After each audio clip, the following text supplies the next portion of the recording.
Welcome to another episode of Victoria's Lounge from the Radisson Blu Hotel. Now, the topic we're talking about today, a lot of people know, but don't talk about enough. After a woman has had a baby, she has so many new responsibilities, fluctuating hormones, a new body, and the joy of bringing a new human being into the world. But there are other women who go through a far darker and grimmer experience known as postpartum depression. You're about to meet some women who have gone through it, are coping, and can give you some tips on how to get through and overcome. Let's meet them now. Stella Ntinyari is a security consultant and a mother of one. Giving birth to her daughter, she says, was one of her most traumatizing experiences. Hear her story of coping with postpartum depression and learning to love her motherhood journey once more. Samoina Wangui is a mom to a 5-year-old, a postpartum depression survivor, and blogger seeking to raise awareness on PPD in Kenya through her website and social media platforms. Rhoda Mutiso is a counseling psychologist with Royal Fountain Counseling Services and has walked with countless mothers trying to cope with postpartum depression. Hashtag Victoria's Lounge is how you can chime into the conversation on social media as usual. Samoina, you have been really open about your experience. Not the easiest to talk about, no doubt, but just take us through your story and just how you kind of started coping with postpartum depression. I think I might start by saying that I didn't, when I started getting depressed, I didn't know at the time it was postpartum depression, but after a few incidents, I started thinking something is wrong, something just doesn't add up, because flashback to getting my son, getting pregnant, then I lost my job at around 8 months, just a few months before the due date, and comes this small, fragile human being, and then just coping with the changes, just adjusting to being a new mom for me was quite rough. He didn't sleep, he didn't used to sleep well. He didn't actually settle into a sleeping pattern, I think, until about 4 or 5 months. So it was crazy, sleepless nights, incessant crying. Then the wake-up call for me was when he was 5 months, and I think the previous night he hadn't slept well at all. So waking up, your eyes are so red, you are so tired, you're so fatigued, and then he just wouldn't stop crying. I've fed you, I've changed you, human being, what is wrong with you? So out of all that frustration and in just that moment of anger, I slapped him. Then it hits me like, oh my God, I just slapped a 5-month-old baby. There's something wrong. That's not normal, you know. So I, of course, went to Google, started Googling, does this thing happen to other moms? Do other moms feel the I'm feeling? Because I just can't bond with my baby. Actually, it's not that I don't love him, but that blissful period of, just wasn't there for me. It was missing. So up came all these search results that there's a likelihood I have postpartum depression. And then I keep saying, for me, that was a bittersweet moment. Bitter because I'm actually depressed, because no one sits and thinks I can be depressed. It gets you off guard. So bitter because I'm depressed, I didn't see that coming. Then of course sweet because we finally have a name for this thing. We finally know what it is. So that's like up until that point, realizing that I might have postpartum depression and just researching more about it and trying to get help. I didn't get help until much later when I went for therapy, but just realizing that there's actually something called postpartum depression for me was a turning point. And we'll get to how you were coping with it once you figured out what it was exactly. But for you, Stella, I mean, and I know a lot of women go through that guilt of why can't I bond with my child? I'm a mother. These maternal instincts need to start kicking in now. But just take us through your experience. Okay. My experience was a bit hard because at first when I delivered, I could not bond with the child very well.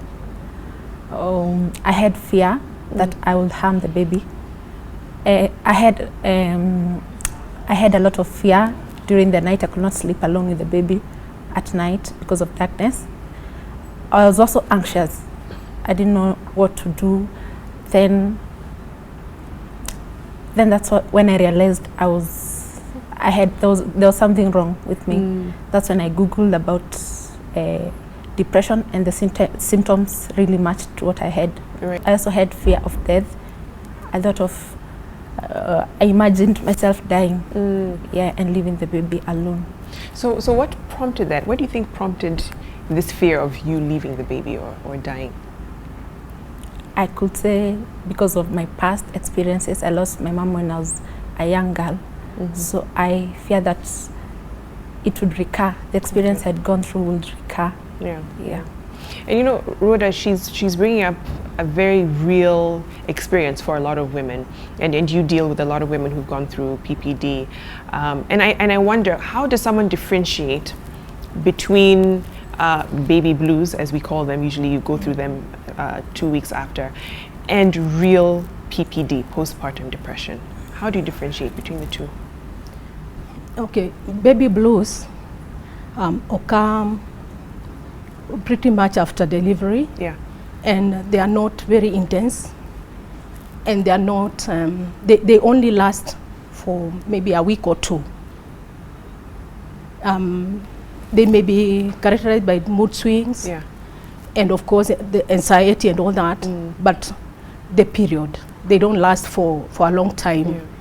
Maybe the first week and the second week, and the mother is able to go over with it. Right. But now with depression, it lasts longer, and of course the thoughts are recurrent, and they are persistent, and sometimes they weigh heavily on the individual, like what she's saying, the fear.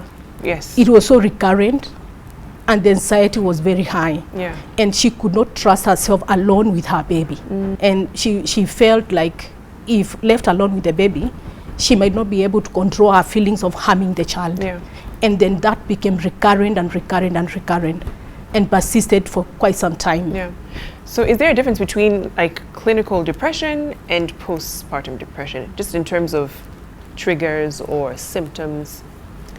There is no much difference as such from clinical presentation of clinical depression and postpartum depression, but the difference is the onset. The onset of postpartum depression is immediately after childbirth.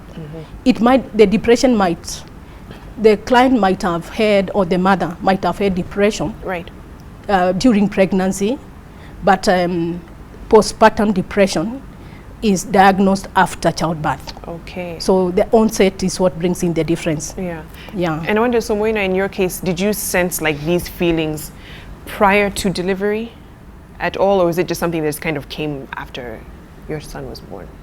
Looking back, now I know I actually had antenatal depression, depression during pregnancy. Now I know, but then I wasn't sure. I was extremely teary.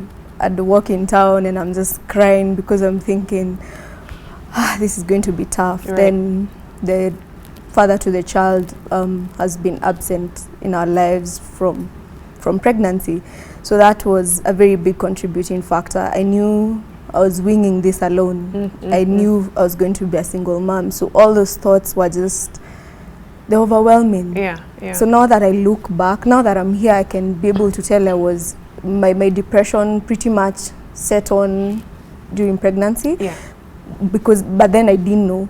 At the time I wasn't sure, but now I see that was a root cause. And that's the thing, because a lot of women feel, well, it's just circumstances, because you're like, okay, I'm a single mom, lost my job, the other parent is not as active or present.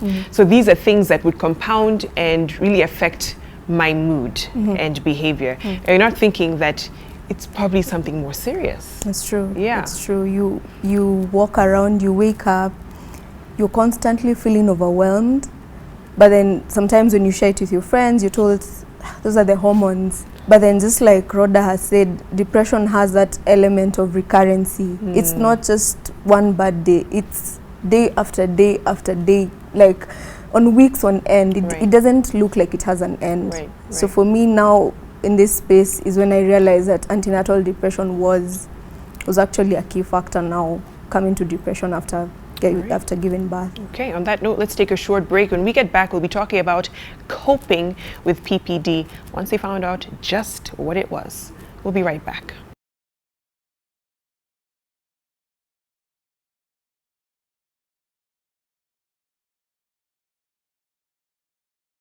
Welcome back. You're watching Victoria's Lounge. We're talking about postpartum depression.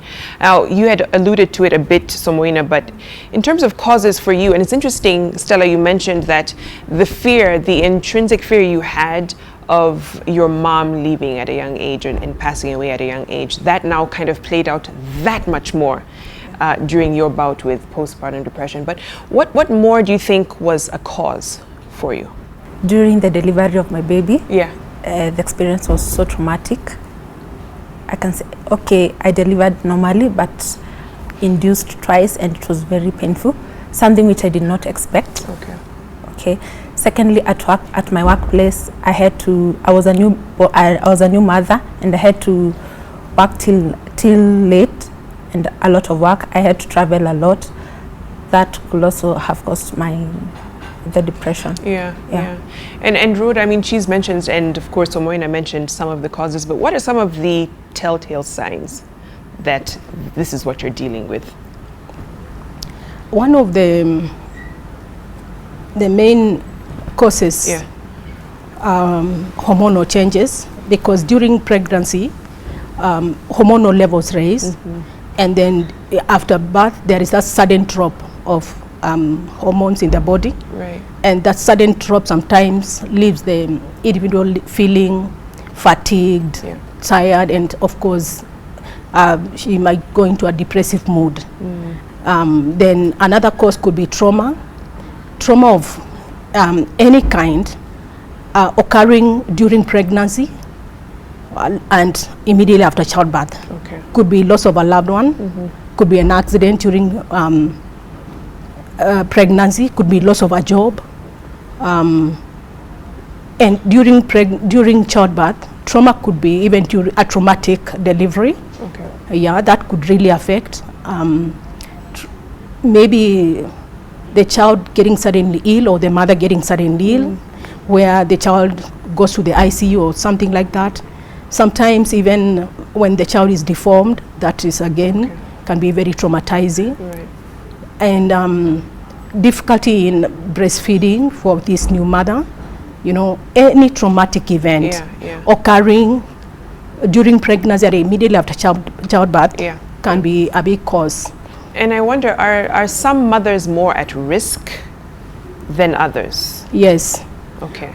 Some of the risk factors are like a mother who has had depression before, or there is depression running in their family. Yes. That is a risk factor. Socioeconomic status. A mother who doesn't have funds to raise up the child, you know, is more predisposed. Yes. A mother who is unable to cope with the changes in life, like now the newborn baby. Right. And of course, a mother who has had is stressed because maybe the partner's left, is not there. A mother going through rejection. You know, sometimes when young girls conceive, they are rejected by even their very parents. Right, right. So that complicates the matter, because now they have a weak support system, or no support system at all. Right, right. So such a person is really at risk of getting depressed. So they certainly have to be on the lookout for those things. And I think we have to also be careful that we're not also excluding the mothers who seemingly have it together, right? And then they're going through those kinds of symptoms and feel, well, I actually should not be feeling this way. And, you know, they feel guilty because, well, I have things together, I have a husband, I have the money to take care of this child, I have everything that I can give them, but why am I going through this? I mean, case in point was Chrissy Teigen, John Legend's wife, and she shared her experience and how guilty she felt of even being open about her experience, because she said, I have no reason to feel this, you know. But what would you tell a mother like that, Samoina? For a mom who feels like they have it all together, Right. but they're still going through depression, I think the most important thing to say is depression, postpartum depression can affect any mom. Right. The risk factors Rhoda has given are just that, risk factors. They make me or so and so more likely to get postpartum depression, but they don't exclude the mother who seemingly has it all together. Yeah. And postpartum depression doesn't discriminate. It affects the celebrities, it affects you and I, it affects the everyday mom. It's important to realize that it just doesn't discriminate. I like telling my friends and sharing with people who I meet that the same way a condition can affect your body, the same way you can get malaria, your body can get malaria, Right. is the same way your mind can get sick. Yeah. And that's now where postpartum depression comes in for moms. Absolutely. Yeah. And what are some of the signs that people should look for, a loved one, if they see some mood changes, some behavior changes? What are some of the things they should actually look out for that could be red flags? One of the key things is of sadness, irritability, anger. That is normally the first sign. Okay. There is a lot of irritability at the slightest provocation. And of course tearing a lot, because of course things are not going on as you would have wished them to go. Yeah. So this person breaks down easily, and of course persistent low mood or feeling sad. Right. That is one of the very first sign. Then of course now inability to bond with the child, inability to take care of that child, and then number 2, lack of interest. Yeah. In or loss of interest generally in things that previously this person really loved. Yeah, yeah. Both social and occupational. Okay. You find that the person is staying more at home, cuts down on interaction. So they isolate themselves. Yeah, they really isolate themselves. Yeah. So there is basically that lack of interest or loss of interest. So if you have a friend who tends to be isolating themselves and staying indoors more with the child, then you might really want to come in and offer support to such a one. Then of course there are the changes in diet. When one is going through the depression ladder, you find that they have issues with appetite. Some completely lack appetite. Others, they are the appetite increases, very high levels of appetite, so they can eat more. And this also affect their weight. Suddenly they might have weight increase, right. or they may lose the weight. You find that somebody has given birth, and when people are expecting this person to put on a little bit more, right. They are decreasing at a fast rate. Okay. Then there is also the sleep pattern changes. You find that for some people they get insomnia, inability to sleep, and you see now there is the baby, yeah. and then you're not able to sleep at night, Exactly. and then during the day you are not able to sleep. Yeah. So of course that will translate to energy levels be very low. While some, the sleep is so much that they struggle to leave the bed in the morning. Yeah, I mean, let's now talk about coping, shift gears a bit. You now found out what it was, and you're trying to understand, deal with it, and be a nurturing mother at the same time. So how did you manage all of those things? First, I sought medical help. I went to see a psychiatrist who helped me go through it. I can say now I'm recovering, and I also have learned to love my baby and take care of her.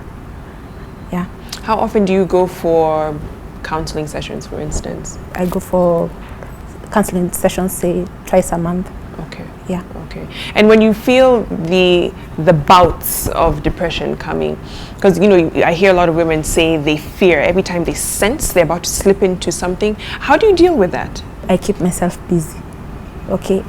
Yeah. If such emotions arise, I try to interact or do something, make myself busy and keep my mind busy. Yeah. Just take us through, because I want to get as real as possible. A moment where you're going through it, baby needs to be comforted. How do you manage those emotions? Because I can imagine, of course, the feelings of why am I having to deal with this, and I'm supposed to be a good mom, and right now you feel like I'm not the best mom in the world. But how did you manage with those emotions? Because there are a lot of women who are watching now and wondering, I'm in that space. and I want to be able to get out, but I don't know how. So what was that like for you? Okay, I had support systems. My family was there, and also my sister who helped. If the baby was crying, she will help me calm her down. Yeah, because sometimes it's hard to take care of the baby with such emotions. Right. Yeah.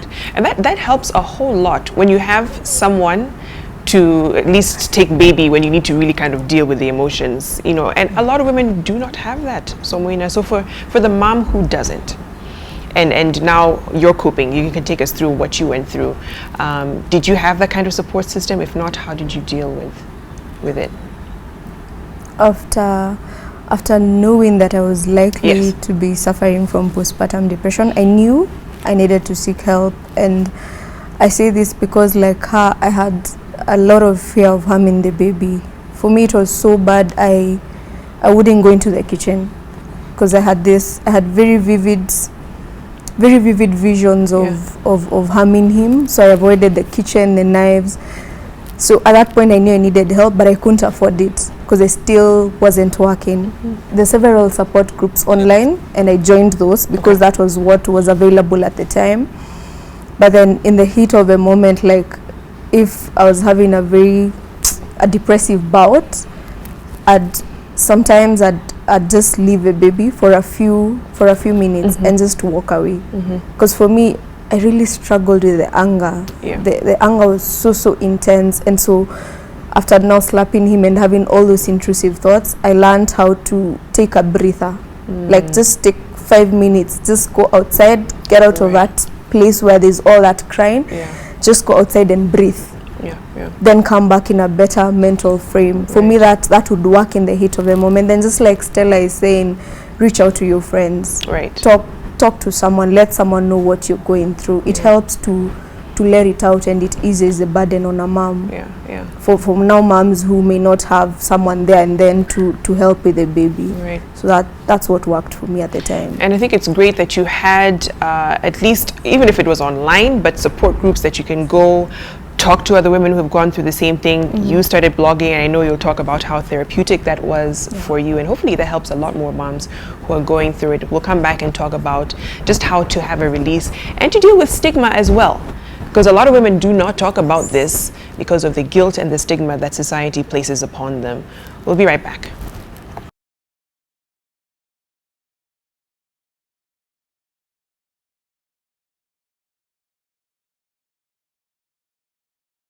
Welcome back. You're watching Victoria's Lounge. We're talking about not the easiest of topics, postpartum depression. So Moina, let's talk about the stigma aspect of all this and the reason why so many moms, you know, I was reading a statistic that was so shocking. 1 in 7 women deal with this. So it's very prevalent. It is. And it's not something that women should feel guilty or bad about. Already you're dealing with being a mother. That in itself is a huge burden, you know, and I think women should really cut themselves some slack. It is hard. It is. Whether you're a single mom or you have a partner to help you, you know. But just take us through what that kind of stigma does, and even for you when it came to trying to talk to friends and family about it and being open. Well, the stigma, I'm actually glad we're having this conversation here and now, because we need to normalize conversations about mental health. Mental health in Kenya locally, we still have a long way to go. When you talk about depression, they're like, nini mbaya, what's wrong with that mom? What's wrong with that person? And I think the first step in creating awareness and reducing the stigma of postpartum depression is to talk about it, to let moms know that it's actually a condition for which there's help available. Just because you have postpartum depression does not mean that you will never make a recovery. There's help available, there's hope available, there's hope. Like, I am here, I speak about my experiences. Why? To let other moms know that I was able to pull through, and they can also pull through. So just having these conversations, even in our daily lives, at your workplace, at your church, at your home, in your neighborhood. Once, I think for me, at a personal from a personal point of view, once a mom has delivered, that mom, you know, your friend, Yeah. can you just make a step to reach out to her, find out how she's doing. Don't just ask her and she answers fine and you go beyond fine. Right. Find out, is she able to sleep? Is she eating too much? Does she hate the baby? Does she want to nurse the baby? Because those are all, like Rhoda said, those are telltale signs. If she starts pulling away from your church group, from your girls hangout, it's something to, you know, to step in and just try and get the conversation going. You could be helping a mom. Yeah. And Rhoda, I really wonder, is it something that, because I read somewhere where they say if a mother does not get help, and that's, you know, she probably doesn't know that she's going through those kinds of symptoms. If she doesn't get help, it's something that she will be struggling with for the rest of her life. Is it something that a woman can fully recover from, or it's just something you have to kind of cope with throughout? Depression is a condition that one can be able to recover and recover completely. Okay. The only thing is, for one, there need to be a lot of awareness, because like you are saying, 1 in 7. So out there, many people are depressed, even the clinical depression. Right. But they are not aware. You know, it's not painful. Yeah. Yeah, so rarely will they seek help. Yeah. It only help they will only seek help when now the health issues start now taking a toll on their bodies. You see, now you're not sleeping for a long time. The anger and the irritability is very, you know, the mood changes, and you are not, because sometimes now all these feelings interfere with the person's normal functioning. Yeah. So that is the time when people will seek for help. But like what she has said, you can recover, especially if you seek help at, of course, at the right time. But even there are some people who move on for even 5 years, 5-6 years with postpartum depression. But at the very time when they come to seek for help, they are able to get help. I have charcoal clients who have been depressed for even over 5 years with postpartum depression. But at that point when they come for assistance, we are able to work together and they are able to recover and recover completely. So say someone had their first child, went through it, got over, had their second child, it's possible to get it again? It is possible, depending on what the happening of the mother during this second or third pregnancy. I mean delivery. Right. Because if you see, if a person had postpartum depression, we are talking about now that mother being predisposed at a later days. But if nothing happens, then the mother might never experience that again. And let me get this from you, Stella, because it's also really important. I guess this helps in the coping and recovery, understanding that it's not a reflection on you or the baby, right? It's not your fault. And have you gotten to that point, or is that something that you're still trying to come to terms with, in terms of this is a separate issue and it's not me or my child? I've gotten to that point after I sought help and understood that it's not about the baby, it's not the baby's fault that I was feeling like that, and I've learned to take it positively. Yeah. And you know, Rhoda, this is not also something that only moms and women go through. There's men as well. I was so shocked to read an article that men can experience more or less the same, and you're thinking, but then they're not going through the hormones, they're not carrying the child. How? But it is possible. Yeah, it is possible because of, again, the anxiety of maybe a new dad, you know, that anxiety. And, you know, of course, the sleeping patterns of the baby, the child, the baby. Because when the baby comes on board, thanks to our society today, there is paternal leave. But before, men never used to have leave. So you meet the whole night, the baby is crying the whole night, and in the morning you are supposed to wake up, go to work, and maybe you are the expectations on you at the workplace are a bit high. You know, that fatigue and the anxiety of, am I going to be a good dad? Am I going? Am I in a position to support this baby? And also socioeconomic status, of course, as we said before.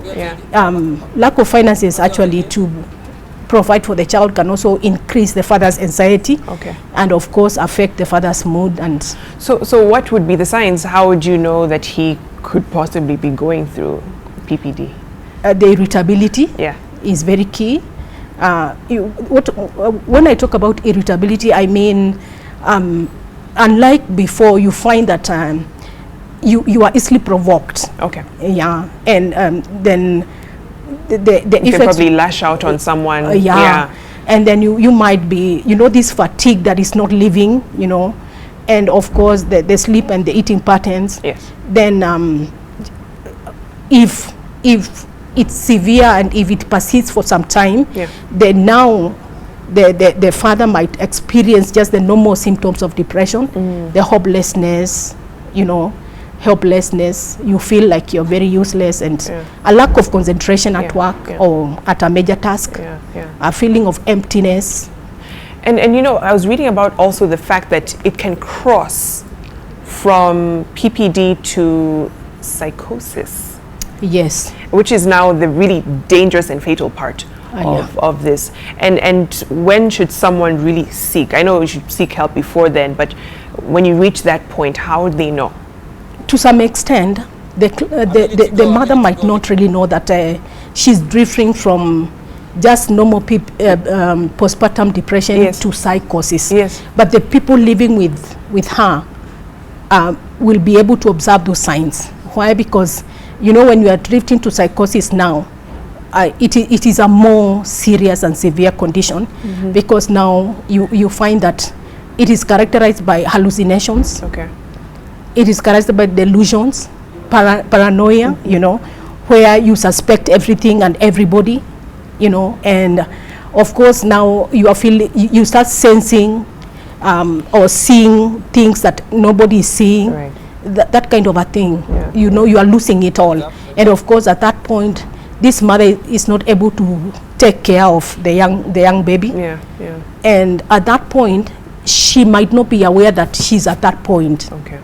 So So it needs intervention from outside parties to be able yeah, to. but this persistent